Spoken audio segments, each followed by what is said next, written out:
We're good? All right, I'd like to welcome everyone to the April 9th, 2020 meeting of the Delaware County Board of Commissioners. Would everyone please rise and join me in the pledge? I pledge allegiance To the flag of the United States of America and to the republic for which it stands, one nation, under God, indivisible, with liberty and justice for all. All right, thank you. I'm Jeff Benton, President of the Board. To my right is Gary Merrill, our Vice President. To his right is Mike Cromer, our County Administrator. To my left is, who's running the meeting today? Jennifer's running the meeting today. Jennifer Walraven is our clerk running the meeting, and our fellow Commissioner Barb Lewis is also here, so we can start the meeting. Resolution number 20-319, in the matter of approving the electronic record of proceedings from regular meeting held April 2nd, 2020. So moved. Second. Discussion. Vote. Vote on motion 20-319. Mr. Merrill? Aye. Mrs. Lewis? Aye. Mr. Benton? Aye. Resolution number 20-320, in the matter of approving purchase orders and now certificates and payments of warrants in batch number CM APR 0408. So moved. Second. Discussion. Vote. Vote on motion 20-320. Mrs. Lewis? Aye. Mr. Merrill? Aye. Mr. Benton? Aye. Resolution number 20-321, in the matter of approving a resolution from the Delaware County Board of Commissioners declaring April 12th through 18, 2020 as National Public Safety Telecommunicator Week in the County of Delaware, Ohio. So moved. Second. Discussion. Good morning, Commissioners. Patrick Brandt with the 911 Center. Thank you once again for this honor of recognizing our staff and the Sheriff's Office staff for all that they do. And obviously, during these times, it's always interesting keeping the staff far apart and keeping everybody healthy and well. I will tell you that, as you've seen in the other reports throughout the United States, our call center has had the impact of reduction in call volume as well, and as well as the responders out on the road, or their call volume and what they're doing is down, which is good. That means people are staying home doing what they should be doing. Right. And the medics are actually going on real EMS runs, where versus the stuff people are calling for just minor issues. It seems like people are calling for actual issues that they have, which is what we want. And so just on some statistics real quick, we can tell you on from comparing March of 19 to March of 20, we had a reduction in about 700 phone calls, roughly, which is not, it's fairly decent. On the way of our CAD entries, we've seen a reduction over 1,100 entries in our CAD system for calls that officers and fire and EMS are going on. And then on the radio system where the officers and law, fire, and EMS all mark out and talk to us, we're down about 86,000 push-to-talks, which they're keeping quiet and they're all patrolling their areas and doing what they need to do and only talking when they need to. So that's a very impressive, interesting thing because it's our lowest we've seen on the radio system going back the last 5 years. So we appreciate you recognizing us, and if you have any questions, I'm here for you. Could you explain for the listeners what CAD means? Our computer-aided dispatch system. So anytime you call in for a call for service that you need somebody dispatched on, or an officer does a traffic stop or finds anything, we create a call for service in CAD. And our statistics right now, we're down by just over 1,100 of those, where we should be at. What percent-wise is that, Patrick? Percent-wise, actually, I had that right here, about 13% roughly. Okay. Okay. So from 1 month to March of last year, March of this year. So we're down on call volume. It's about overall about 7% we're down. So Okay. unfortunately, reducing staffing, we're already down to we keep it to the minimum levels, but obviously you can only do so much because all we need is one major crash out on 71 or somewhere else that it throw everybody busy. So How are the team holding up, with their quarantining and risks and so on? oh, they're doing good. Like I said, we have the spots moved around down there, so if they want to keep farther apart, they can. All the cleaning supplies, just like all the rest of them, so they're handling it well. Okay. More downtime on some such of additional training or whatever they got to do to keep busy. Okay. Good. Mr. Merrill, any comments? Obviously 911, EMS, or departments, the Sheriff's Department they can't do work from home, and we really appreciate all that they're doing and their commitment to doing their jobs. And that's true of employees throughout this county. They have to make those kind of decisions. So it's a great group down there, very proud to indirectly be involved. So just Thank you. please pass that on. We shall. Yeah, it's a great group, and like you said, they would love to work from home, but they can't. Yeah, exactly. Haven't figured out how to outsource that yet. Yeah, the equipment and the monitoring is Yeah. so technical and so advanced, you couldn't possibly do it from home. But like everyone else, I want to thank your team. We provide many essential services. The 911 is at the Oh, yeah. front line That's- of those services. As we try to tell them, we're always the beginning, we're always the end. We're always one to start the call for service, and we're always there to, when they go in quarters and mark out, we're closing the call for service out. Yeah, So, trying to keep them safe. Yeah, we appreciate their efforts, their attitudes, their attendance, and Yes. so on. So I'm glad to be able to, right in the middle of this, to be able to recognize them. I think it's very timely. So again, thanks to you and your team for all you do and keeping us in the process of starting to be safe. So, Yes. Well, I've heard compliments too from throughout the county, from our EMS, from cross-trained EMS, about what a great job that you're doing, that 911 is doing with communicating with them about just what's happening, because, you walk into a situation and they don't know if someone Very uncertain. Well, that's one of the might things be that, positive. Boy. that was one of the things we were asked about early on in this, with the pandemic coming out. We were asked early on about some of the guidelines from the CDC was, are you asking about travel and everything? Well, we changed that back in the H1N1, and we made it more vague than what the CDC guidelines said. You ask somebody, have you traveled in the last 14 days, and they're going to go, well, have you traveled at all outside the United States? Yes. Where and how long ago was it? And we've kept that in there always on our sick and unknown card, just due to that, back to the H1N1. So we didn't have much learning curve on that, or we didn't have anything, because it's always been in the card since the H1N1 and the other stuff. Some of the questions we've had to ask now, because as we know, travel doesn't really matter. Have you traveled to Delaware? Guess what? It's here. So we've had to ask more, are you under exact quarantine orders? So making sure the callers that tell us, hey, have you been told to quarantine or not, so we can relay that to the law enforcement and fire and EMS, so they don't just run in there and do what they need to do, but they try to take their own precautions. That's an example of the fine tuning and the adaptability of your team to the situation. Yeah. Again, things have changed dramatically from the first we heard about this. Yeah, and exactly, and it's just fine tuning and asking some more questions, which, it's all right. Right, keep, It's officer safety and helping our public safety people, so we Right. gotta keep them safe. yeah, it's both the first responders as well as the public. Yeah. We're trying to keep safe, so. There's some that tell us, we've had a couple tell us that they're under quarantine orders, and we're like, okay. Yeah, and it is interesting during this that the call volume's down quite a Yeah. bit. That's You're not really seeing, I think more of the illnesses and stuff, they're actually doing what they should be, like the doctors and everybody recommends, is going to contacting their local person. I think a lot of them are doing that, their local physician or whatever. Okay. All Yes, right. please relay our thanks. Yes. All right, well, thank you.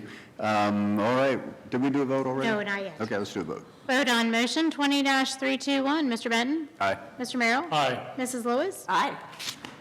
All right, Thank thank you. you, Patrick. Thank you, Patrick. Resolution number 20-322, in the matter of approving the lease agreement by and between the Delaware County Board of Developmental Disabilities and the Board of County Commissioners on behalf of the Delaware County Sheriff's Office for certain real property located at 149 East Orange Road, Lewis Center, Ohio.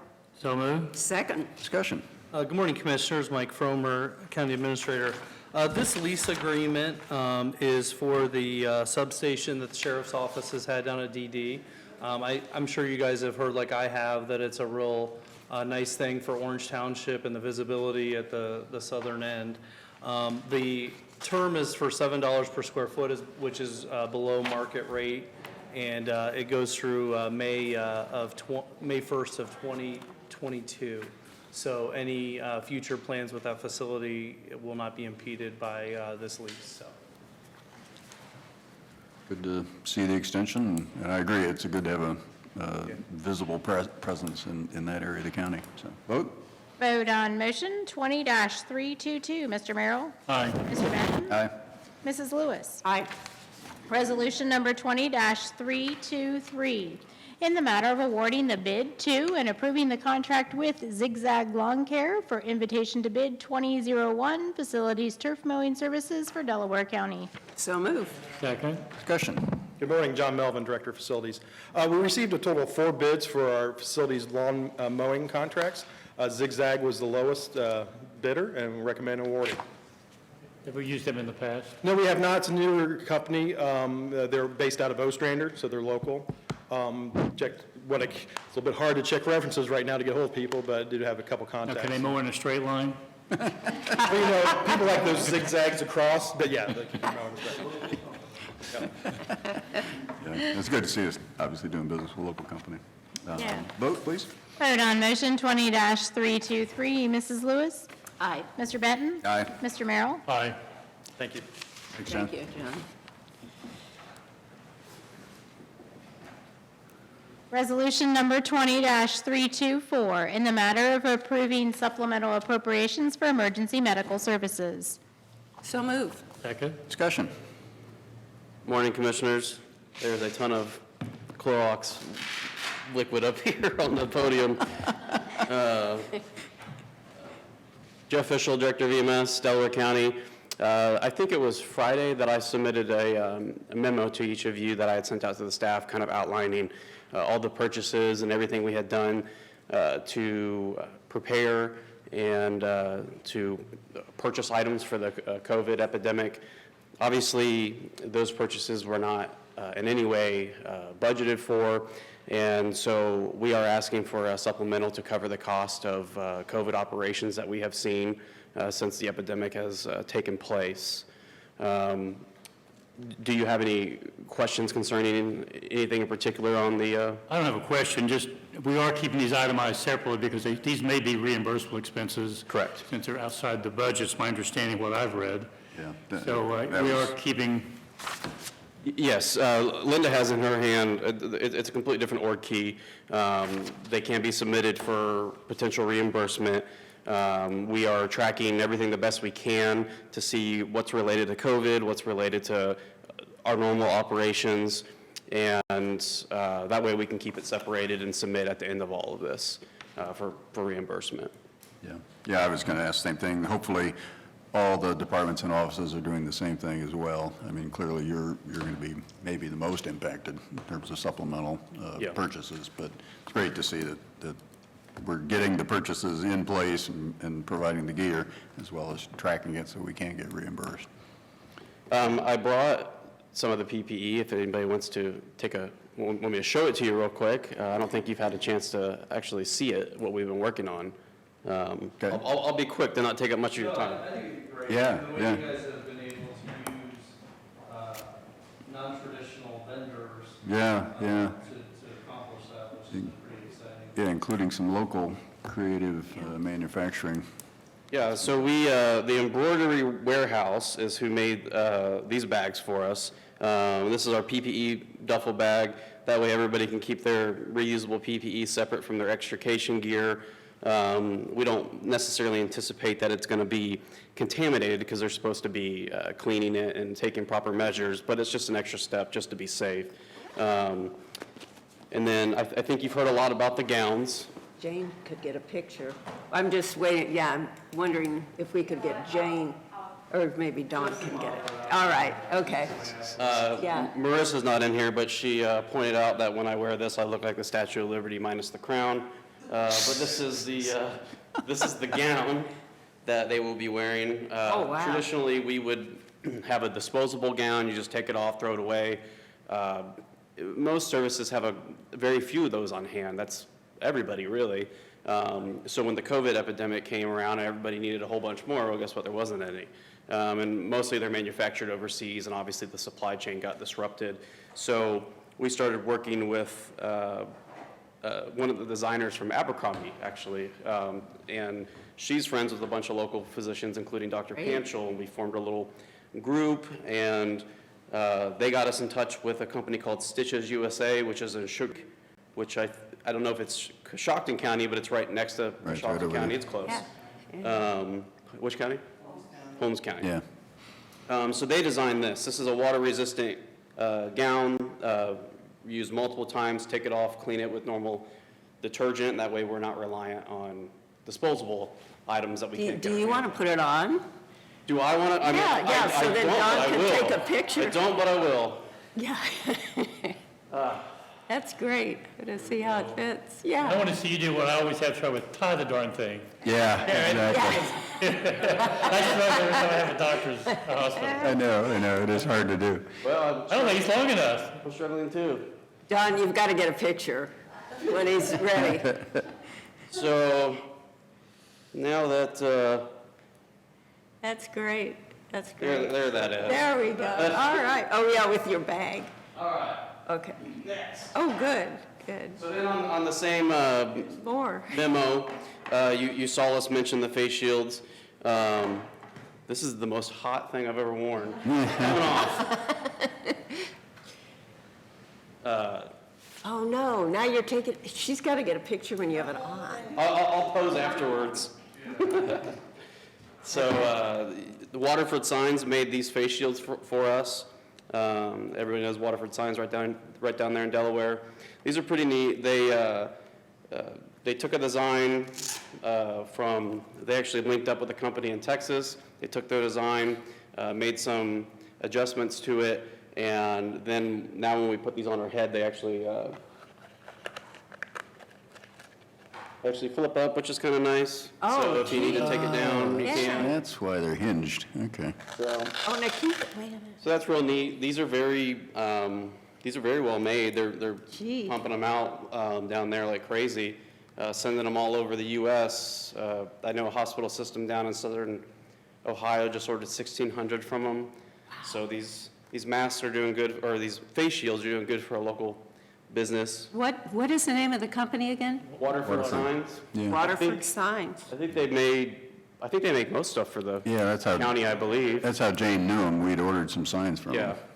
them. Great. The Battelle contract, we signed a contract with Battelle to get our N95s sterilized and ready for reuse.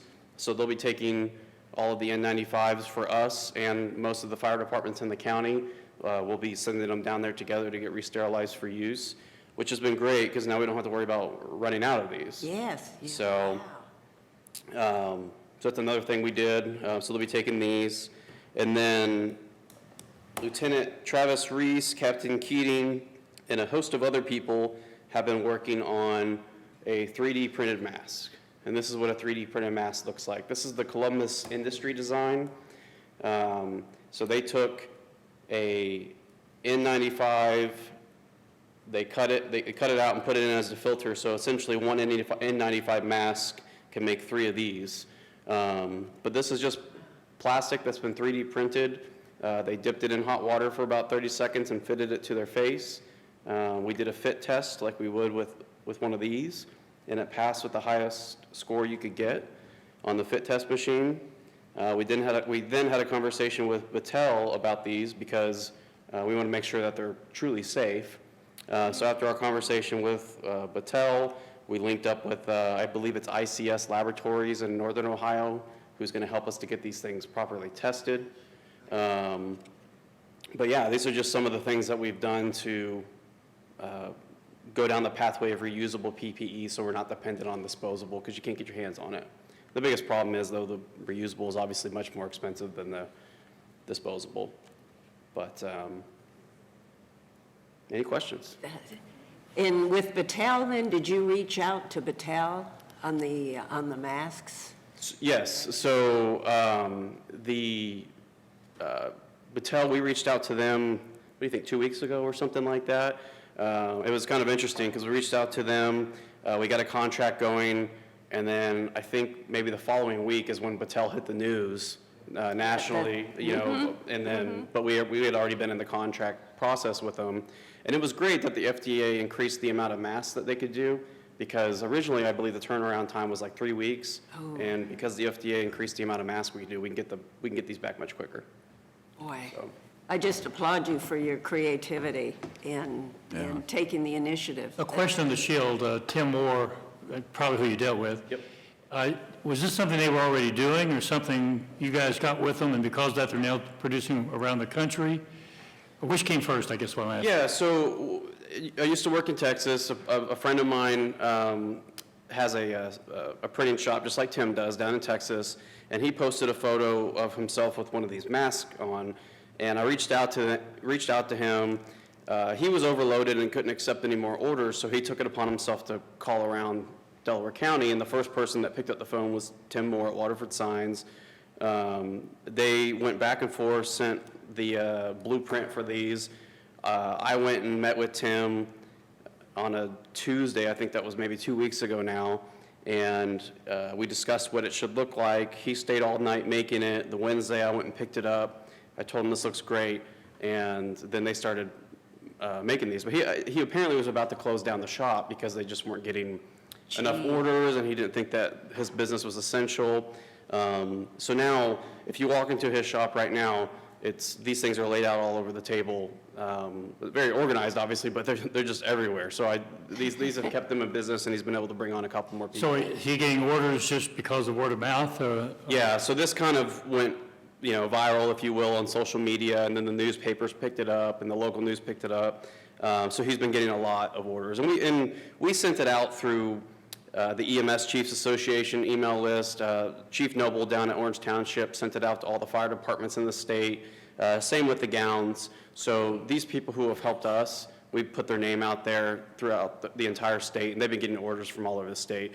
He was telling me that I believe it was 2 fire departments in the Boston area ordered shields from him as well. So they're seeing it across the nation. And then they were kind enough, because they realized they can't supply it to the entire country. They were kind enough to put their blueprints on their website. So if anybody has a local printing shop, their printing shop can go grab the blueprints and make it locally. Gee. What a, gosh, that's great.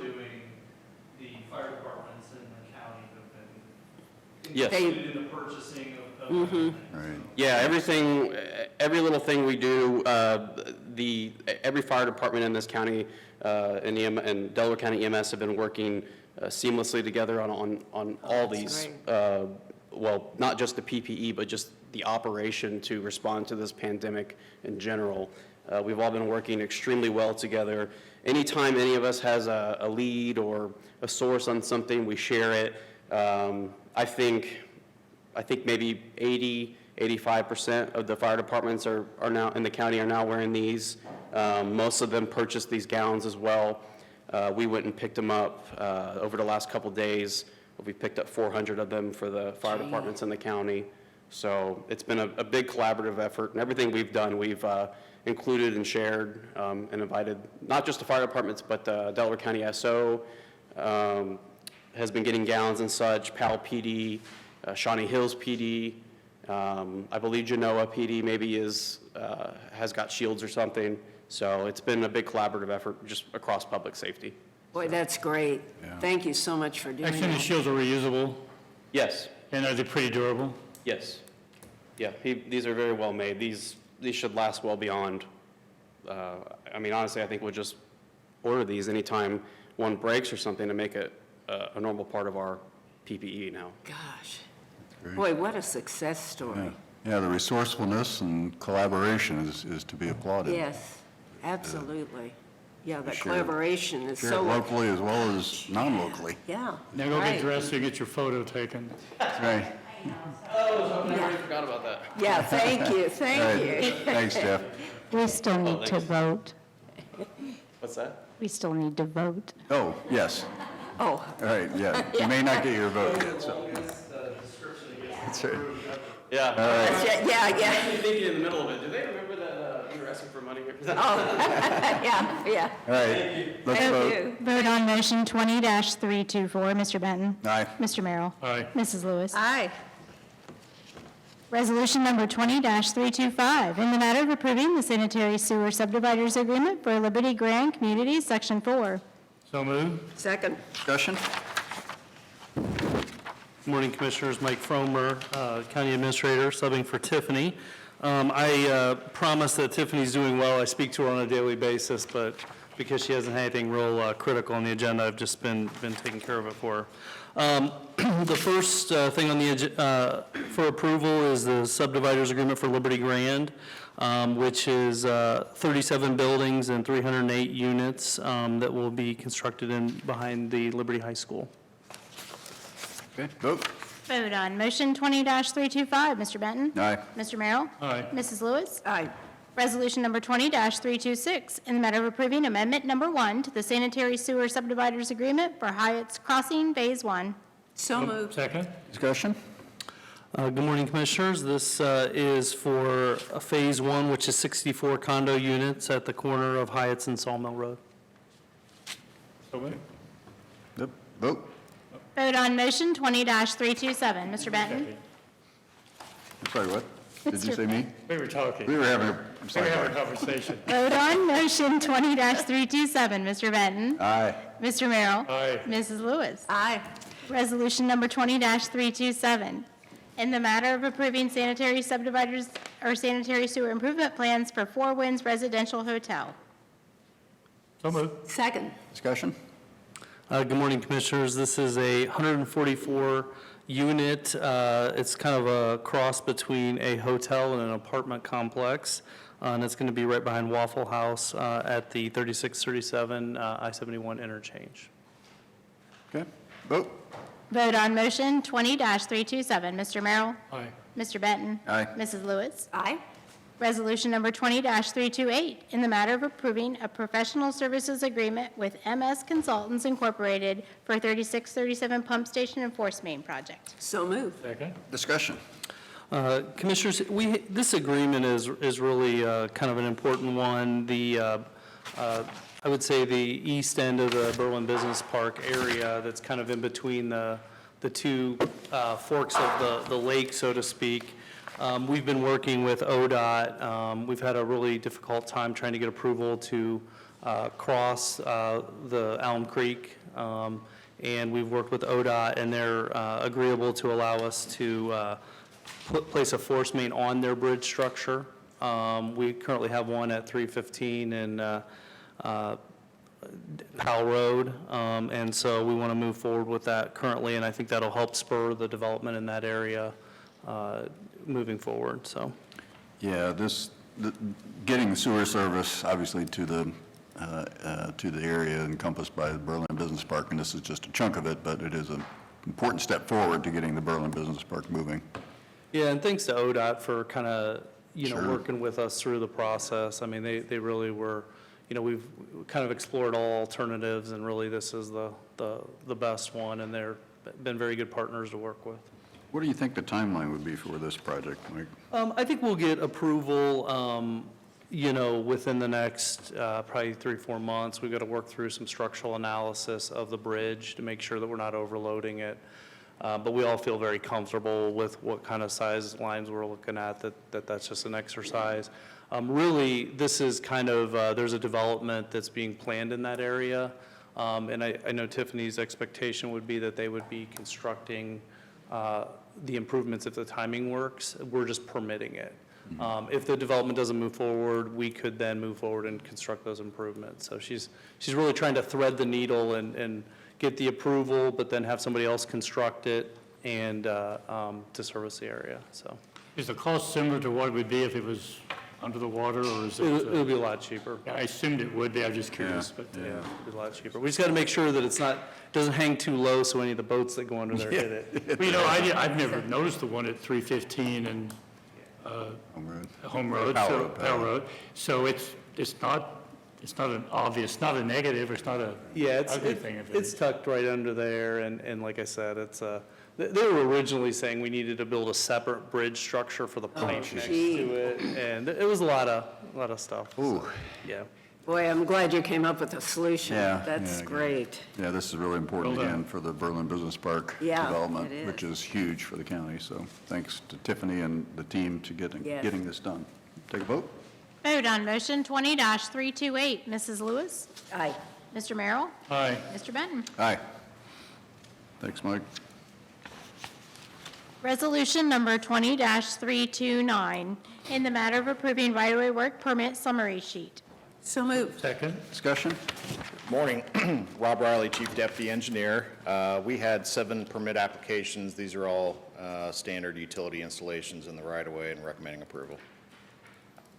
Okay, vote. Vote on motion 20-329. Mr. Benton? Aye. Mr. Merrill? Aye. Mrs. Lewis? Aye. Resolution number 20-330, in the matter of authorizing the purchase of equipment for the county engineer's office. So moved. Second. Discussion? We're asking for your approval to purchase a replacement pickup truck, not pickup truck, a dump truck, to replace one of our older models, I believe replacing a 2001 model. Our dump trucks are on about an 18-year replacement cycle. While we obviously aren't trying to spend more money than we need to right now, we recognize the economic conditions. Keeping our fleet on a predictable maintenance schedule is important to our operation, and so we're proposing to move forward with this purchase. Only comment I have is I spoke to Chris yesterday, and Chris Bosserman, and obviously, we got to be careful how we spend dollars. He convinced me why we need to move forward on this, but we've got to be very, very careful in the next few months, so just. Okay, vote. Vote on motion 20-330. Mr. Merrill? Aye. Mrs. Lewis? Aye. Mr. Benton? Aye. Resolution number 20-331, in the matter of approving the owner's agreement for Ironwood subdivision. So moved. Second. Discussion? This is a 7-lot subdivision in Porter Township off of Plantation Road. This is our standard owner's agreement for the street and stormwater infrastructure associated with that subdivision. Vote. Vote on motion 20-331. Mrs. Lewis? Aye. Mr. Merrill? Aye. Mr. Benton? Aye. Resolution number 20-332, in the matter of approving the plats of subdivision for the Pine Section 2 and the Pine Section 3. So moved. Second. Discussion? This plat has been through all the required county approvals. It includes 89 lots in Berlin Township being developed by MI Homes, and we're recommending your approval at this time. Okay, vote. Vote on motion 20-332. Mr. Benton? Aye. Mr. Merrill? Aye. Mrs. Lewis? Aye. Resolution number 20-333, in the matter of declaring the necessity for the improvements to Plantation Road and Kelly McMasters Road, including the furnishing and installing of culverts and approving plans, specifications, estimates, and setting the bid date for the 2020 culvert supply contract. So moved.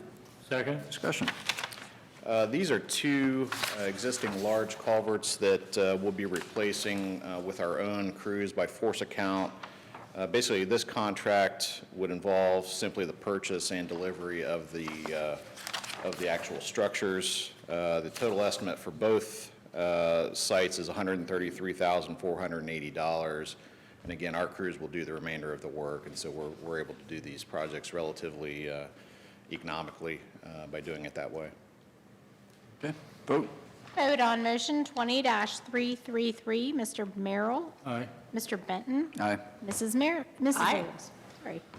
Resolution number 20-334, in the matter of declaring the necessity of improvements for the project known as 2020 Delaware County Road Improvement Program, resurfacing of various county and township roads, improving plans, specifications, estimates, and setting bid date. So moved. Second. Discussion?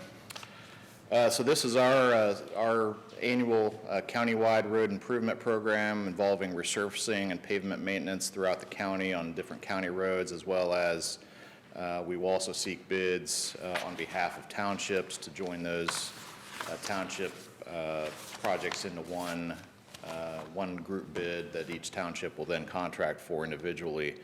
The work on the county roads involves about $4 million worth of not only paving, but also pavement maintenance, preventive maintenance treatments. And to Commissioner Merrill's point earlier, I think we're all very cognizant of the money we're spending right now, recognizing that revenues are very much in question at this point. The thing I would, in speaking with Chris yesterday, I think we are of the same opinion that deferring maintenance really isn't saving money. It's simply moving the cost down the road and potentially increasing that cost, particularly with pavements, which is, when you look at the bottom line, it's really our most valuable county asset is our pavements. We have 340 miles plus of of county roads, and the actual pavement itself is the largest component of that roadway asset. So we feel very strongly that it's appropriate to move forward with this. Again, the maintenance provision, or the maintenance portion of the project is really important to keep those roads on a maintenance cycle that really minimizes the cost moving forward. So happy to answer any questions. Don't disagree with that assessment. Yeah, clearly it costs you a lot more in the long run if you defer and don't maintain them, so I agree. What's the OPWC component of this? Those are projects for which the townships have received OPWC grants. We basically break those out into an alternate bid, and those roads aren't awarded until after July 1st, based on the state's fiscal year. The state requires that the award be delayed until after the actual grant award is issued. So it's basically getting the price now, and then the townships will award that later. Okay, that's what I was getting at. And not knowing till July 1st still gives them enough time to get the projects done this summer? Yes. Or this season, this construction Yes, season? yes, those will all be done this summer. Yeah, for sure. Okay. All right, vote. Vote on motion 20-334. Mr. Benton? Aye. Mr. Merrill? Aye. Mrs. Lewis? Aye.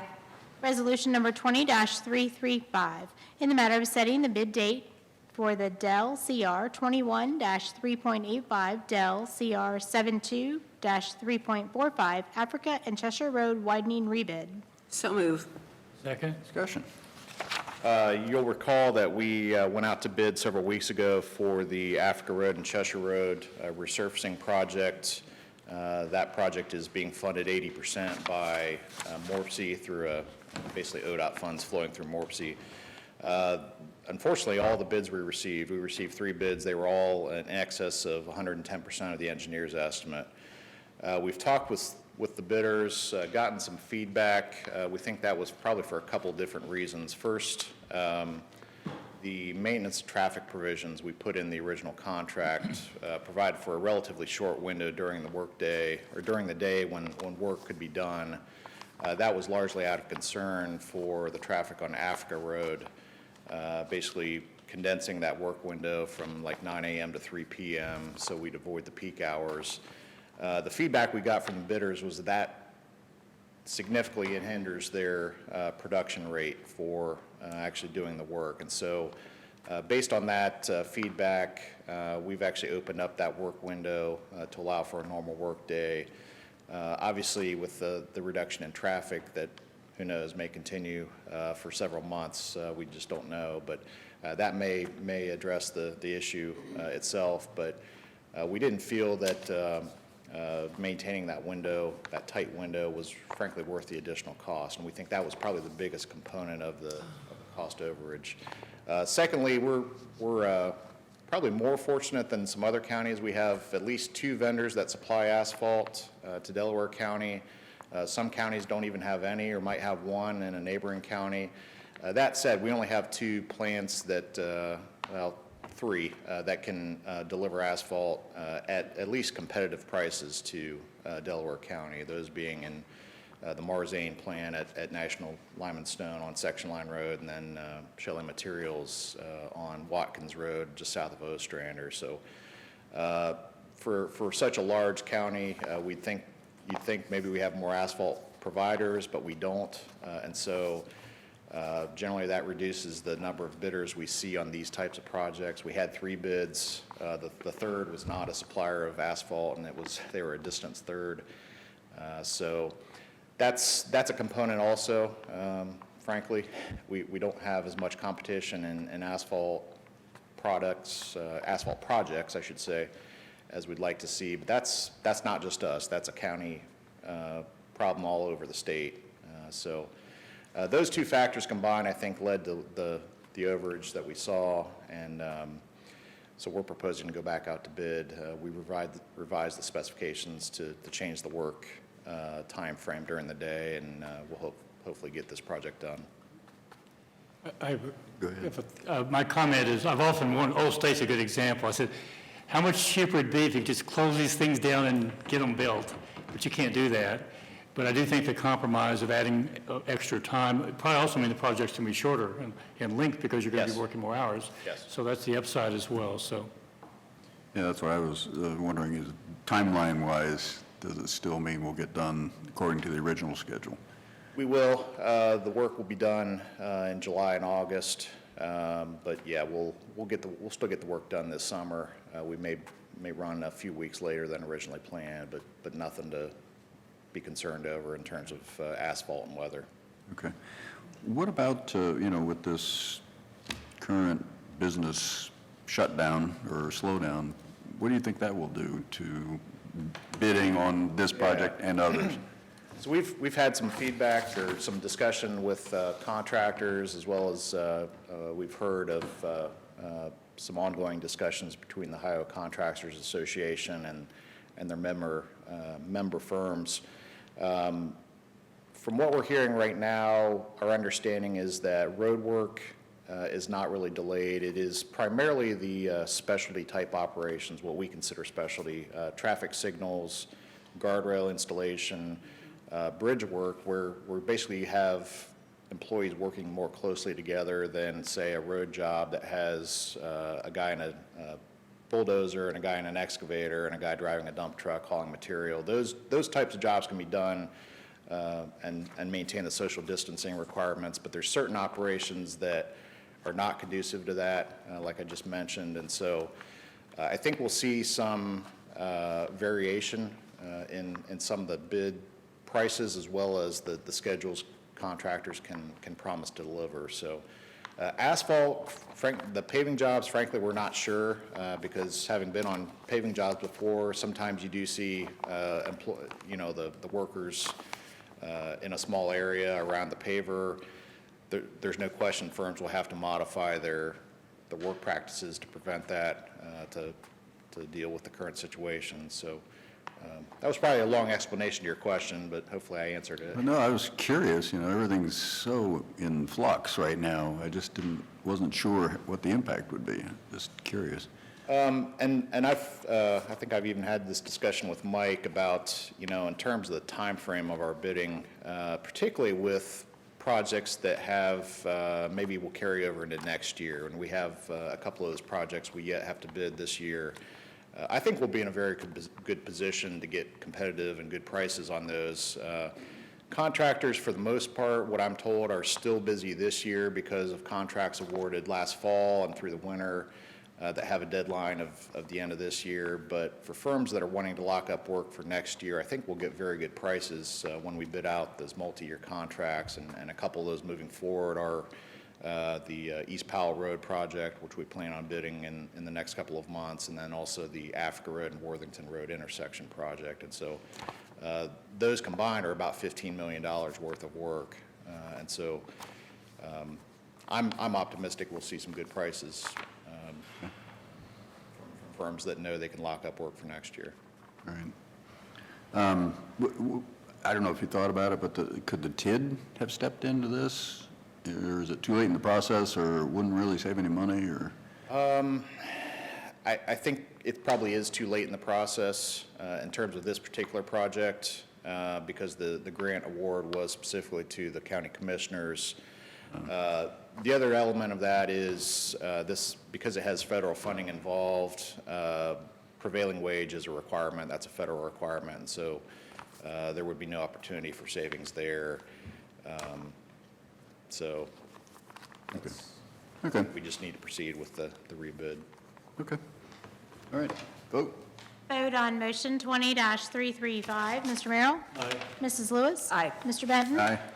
Resolution number 20-336, in the matter of awarding the bids for asphalt materials to be used by the county engineer during 2020. So moved. Second. Discussion.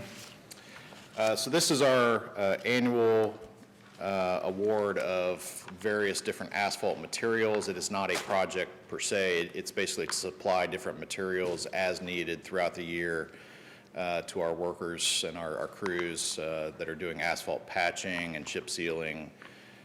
We have, I believe, 6 different vendors that bid on this contract, and so we're recommending awarding a non-exclusive contract to each each vendor. We will, of course, go to the first, lowest vendor first to make sure, to see if they can fill the order that we need. If for any reason they can't, we'll go to the next lowest vendor. Okay, vote. Vote on motion 20-336. Mrs. Lewis? Aye. Mr. Merrill? Aye. Mr. Benton? Aye. Thank you. Thank you. Resolution number 20-337, in the matter of approving agreement between the Schottenstein Real Estate Group LLC and the Delaware County Board of Commissioners for traffic improvements associated with the Liberty Grand Communities Development. So moved. Second. Discussion? All right, I'll pinch hit for Mike on this one. So we worked for quite some time with the Schottenstein Real Estate Group on this agreement. I'd like to thank Eric Hostetler for his work in finalizing this agreement. It's been quite an adventure, I'll say. So basically what this agreement does is it spells out the contributions that Schottenstein will make to various off-site road projects, including turn lanes into the subdivision, as well as a required additional lane at Home Road and Sawmill Parkway. And so that's, in essence, what this agreement spells out. There's a lot more to it, but that's the high-level summary of it. Yeah, I know it's been a lot of work in the background on this, and it's good to see this getting done. Vote, please. Vote on motion 20-337. Mr. Benton? Aye. Mr. Merrill? Aye. Mrs. Lewis? Aye. Thanks, Rob. Thank you, Rob. And that brings us to administrator reports. No reports today. Oh, Ms. Dawn Houston has one today. Good morning, Dawn Houston, Deputy Administrator. Since masks seem to be the theme today that we're talking about, I wanted to share with you that one of our employees in Job and Family Services, Amanda Burns, who is a team lead in the Income Maintenance Division, has put her talents to work making fabric masks for our employees. Oh, wow. That choose to wear them. And, you know, they're still working with the public and dealing with customers. So she has made many of these, and Bob brought them over yesterday for us to see. So I wanted you all to get a chance to see them as well. So we really thank her for everything she's doing to help with the cause and keeping everyone healthy and safe. Oh, that's great. Yeah, yeah. Another example of Yes. local creativity and resourcefulness and initiative. They really are. Yeah, yeah. Yeah, much more pretty, but yeah. So. No, I don't want pretty. I want masculine. Yeah, exactly. Yeah. Okay. Okay, thanks, Don. Administrator reports, Mr. Fromer, anything? Okay. Commissioner Lewis? No, just congratulate our residents for, during this very challenging time, to stay home as much as possible. And thank them for all they're doing. And I must say, too, the governor and his briefings with Dr. Atkin are just, Very well done. yes, Good, very, good very well leadership. done. And boy, I mean, just the preparation that, wow. And they have like regular jobs too. So just want to thank them for all they're doing too. Good points. I have several things, but I was just curious. Last week, we talked about holding back unnecessary expenses. I was wondering if any comments from elected officials or anything regarding that? No, I just have had a lot of people that already started to implement that, and just had a few things where we've had some discussion, and I think everybody's been, I think people are so focused on just trying to get through the current time. It's, you know, some of those other projects have kind of been put on hold, so I've not had any negative feedback. I've not heard anything either, so Just wondered. I think the culture of the departments and office holders Yeah. is very good about being, I think that was the case. I just thought for the record, it'd be good to. right, Well, actually, that you reminded me, I was talking to some of the other office holders, and Judge Hemanowski remarked how he was actually working on another budget reduction, so with his staff. So, and everyone too, who I talked with, was very conscious of I thought it was important to state that, which is what I expected for the benefit Right. of our taxpayers and you know, right. how seriously we yes. are taking this. They're all following that too. I do have several other things. First of all, congratulations to Andrew Young, who's the new administrator in Orange Township. And also learned this morning Kevin Vaughn is the new administrator in Berkshire Township. And I do not know him personally. I believe he came from Clinton Township in Franklin County, and prior to that, he was maybe administrator in Plain City or some capacity like that. So Yeah. I don't know if either of you know him. I do not. I have a letter here from VP Hydraulics. I had an opportunity to talk to Judd the other day, Judd Scott, and he was complimenting the work of some of our safety agencies. And I said, well, if you put that in writing, I'll read it in session. Great. And he did. 30 minutes later, I had this. Dear Gary, as I said on the phone just now, please pass on our sincere thanks and appreciation to your people on the front line of the war with COVID-19. All EMS, law enforcement, 911, and more are putting themselves out there for us. As a local business owner and resident, I can't tell you how much it is appreciated. These important people in Delaware County, along with all the medical professionals, are the true heroes working the front lines. Judge Scott, president of VP Hydraulics. So I believe Mike has passed that on to the, Yep. it's great, that's great, and great work's being done. I was involved in a Corsa conference call yesterday. It really was more or less just kind of catch-up update, how Corsa is going, and everything is as good as you could expect at this point in time, but obviously there's going to be issues and challenges there and many other places. And I know Commissioner Benton and I were both involved in the CCO meeting on Monday because I think you asked a question. And I had a follow-up statement, but those meetings have been very helpful, very beneficial. They have, yeah. And I believe there's another one today at 3:30. And I'd like to remind everybody, voting, That's right. it goes through the 28th. If you're mailing it in, you need to put it in the mail by the 27th. That allows one day theoretically to get there, or you can bring it into the offices on the 28th at the Board of Elections.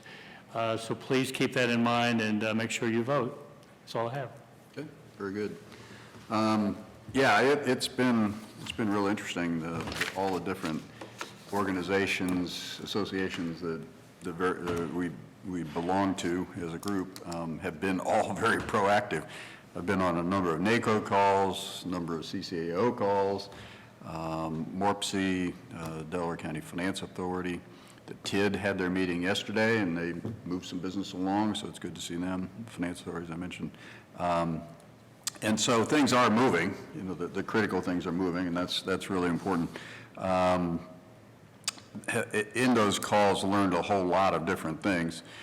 As Commissioner Merrill mentioned, the revenues are a big discussion of the CCAO call because sales tax is such an uncertainty in this time. At the state level, we haven't gotten the detail yet, but at the state level, sales tax was down a little over 8%, for the month of March versus what they expected. So, but April, it's going to be down a lot more. At least it's expected to be, and we'll see as things play out. But so we'll see, but they have not been able to get the by-county details yet.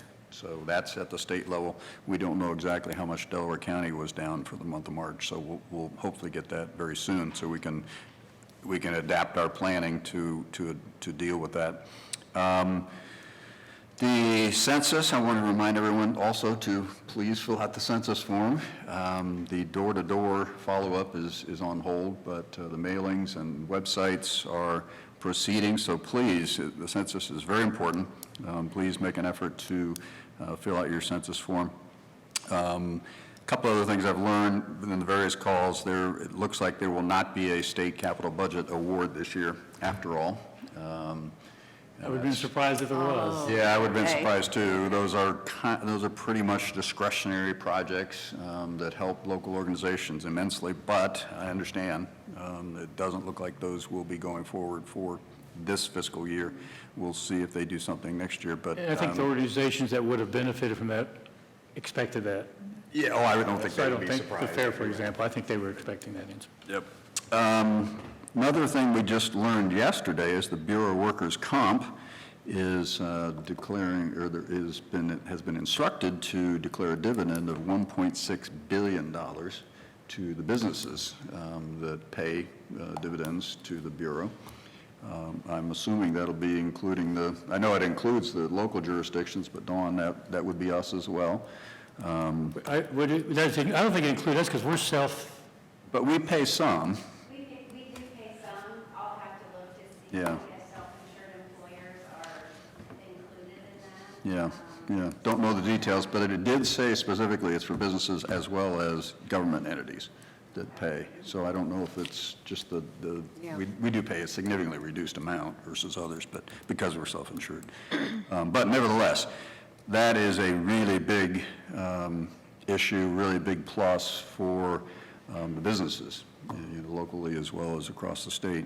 So that is really good news. And that's what we're trying to do. I just want to state publicly, we are very focused on trying to help our businesses through this slowdown, shutdown. And we're looking at a lot of different ideas, and we're going to continue to discuss those and hopefully have some ideas laid out here in the very near future, because our businesses have been there for our community. They've been helpful in so many different ways with the community organizations, with employment, with growth, economic activity, et cetera. So we're going to try to see what we can do to help the businesses. I would be remiss if I didn't mention that today was the day the Masters was going to start. So, those of us golfers who look forward to that every year, yeah, that's very disappointing. But good news is they are rescheduled for November 12th. Interestingly, they've actually set a All the date. players today will be a tie after today. The what? It'll be a tie after today. That's right, everybody at Eden Park. That's right, this was in honor of the Masters. Exactly. I just have one quick thing to add, following up on Commissioner Merrill. I did talk with Andrew King and welcomed him back to Delaware County, and he said he's very glad to be back. Yeah, he'll do a nice job. He'll do a nice job, yes, yes. The nice thing about these conference calls, too, is that then we get all the links from the calls, and it's great. So we all are getting the latest access to explanations of our state programs and federal programs, so we can pass along. Yep.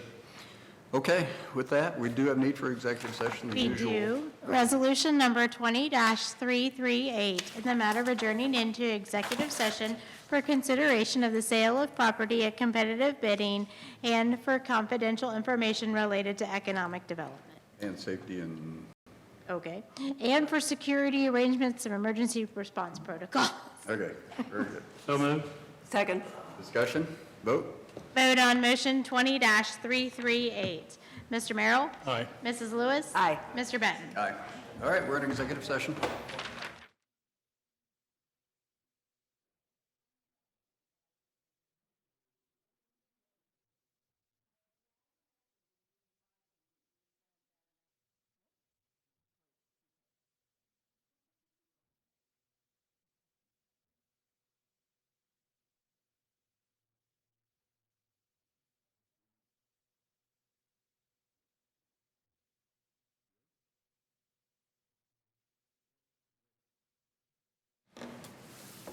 Resolution number 20-339, in the matter of adjourning out of executive session. So Second. moved. Discussion, vote? Vote on motion 20-339, Mrs. Lewis? Aye. Mr. Merrill? Aye. Mr. Benton? Aye. Okay, so executive session is over, and we wanted to talk about service we might provide to local businesses. Mike, Palmer? Yeah, so Commissioners, Mike Fromer, County Administrator, one of the things that we wanted to mention, our Economic Development Department has been talking with the Finance Authority, and with a lot of the new requirements for small business loans and other assistance, we talked about looking at providing some professional business services maybe like an hour or 2 hours for our local businesses, where the Finance Authority and the Economic Development Department would help pay for those services, provided to any local business in Delaware County that's interested. We feel right now there's a lot of resources that have been allocated at the federal level, and there'll probably be more, and just making sure that the opportunity is out there. Bob and I talked that might be $10,000 to $20,000 worth of services. They would be people that are active in our chambers of commerce, and just be able to get small businesses. Small businesses, a lot of times the owner is also the finance person and the HR person. the HR person and operations stuff like person. that. And, we feel that, that could be a nice thing to move forward. So just kind of want to get your guys' feedback. So you're on talking about doing some sort of presentation, or just making it available for a resource they call and have questions, or, hey, or this is what you need to do if you want this or this or this? I think it would be, Bob's group has a database, through all their employee retention engagement programs of all the businesses. I think it would be just a flyer that we have. Basically, the county would be contracting, the Finance Authority would be contracting these professional services and telling each business that they could get an hour or two of these services, whatever they need. We might have a list of 4 or 5 people that do financial. We might have 4 or 5 people that do HR. We might have 4 or 5 people that do these employment law. Just having these resources and trying to connect these small businesses with these services to help them through this time. My only comment, if we're going to do that, we got to do it ASAP, because the need is right now, the questions are right now. So, and if they got to file something or take some action, you need to do it sooner rather than later. So it's Yeah. not something, Yeah. it's got to be done ASAP. Yeah, And Bob and I, we already started getting some resources and the names. And like I said, working through the chambers and trying to have them identify people that, those professionals in the community that can help those businesses. And, certainly, we can do that, but then, again, to Commissioner Merrill's point, we have these links that we get every day, and frankly, from the governor's office, from our national organization, I think I would, in addition to that, have our Economic Development Department, and I'd like Bob to head this up. I would like them to put together just a fact sheet so people can just hit on the links and then get that out to our small businesses and all businesses. Yeah, Jane has already started working with Bob on Good. development of links to the resource Great. page with economic development. Great. And, Okay. Yeah, so we've got that component Okay, working good. as well, trying to. Good. I think this would be one more individualized form of assistance to those businesses these are really, generally going to be really small businesses that don't have HR expertise, financial expertise, and Sure, that's fine the too. feds and the states aren't offering that. So this is a very local thing that can help them, okay, if we lose this much revenue, this is what happens over the coming months, and make a plan to get through it. And so that's, I think, more the focus. Plus HR, a lot of the laws are being changed and amended, and interim rules put in place, so. Yeah, now the CARES Act that the federal government, that Congress just passed, the $2 trillion, does go directly to small businesses and other businesses too, but as we're saying, it's got to be done right away. So our businesses have to know, and I'm glad you're already working on those resources. Our small businesses have to literally get on the websites and actually apply for this right now, whether the SBA, through the SBA, but there's also through the SBA employment programs, and so, to cover make sure that there's money, they get the money that would be available to keep their employees, so. I'm probably not doing the description justice, but Bob's been doing a lot of communicating with Zoom calls, in coordinating with the chambers and the businesses. And so I'm sure that this is all Okay. started. I'm sure the information is out there. I just think that, making sure that we have those resource pages and the links, Yeah. making that stuff simplified. I was surprised to see the one form was only like 4 pages.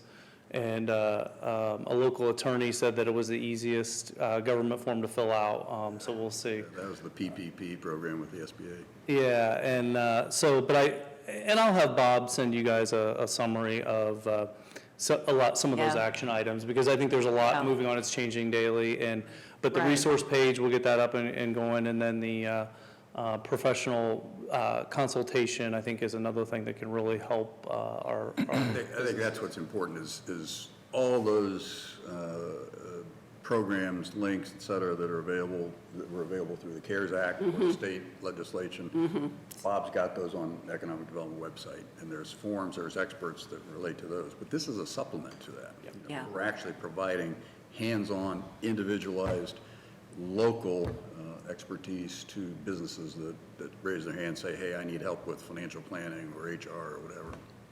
So, We've got to be careful. We're not going to be the authority on some of those things. We don't be in a position of legal advice or advice that could, Yeah. because we are not the experts in some areas. So we have to be really careful how we represent that. yeah, and Yeah. all we are is a referral source. We're not, Yeah. But we're not providing that. the risk is that we could cross that line. Yeah. Anything we do to help the small business community, frankly, any of the businesses, small and/or mid-size or large, we want to be helpful. Yeah. Just how we go This about is it. one Right. good idea that will help some businesses, and we've got some others we're working on, so. Okay. I don't think we need any action on that, though. Okay. No. All right. There's a lot going on. Other topics. So, okay. With that,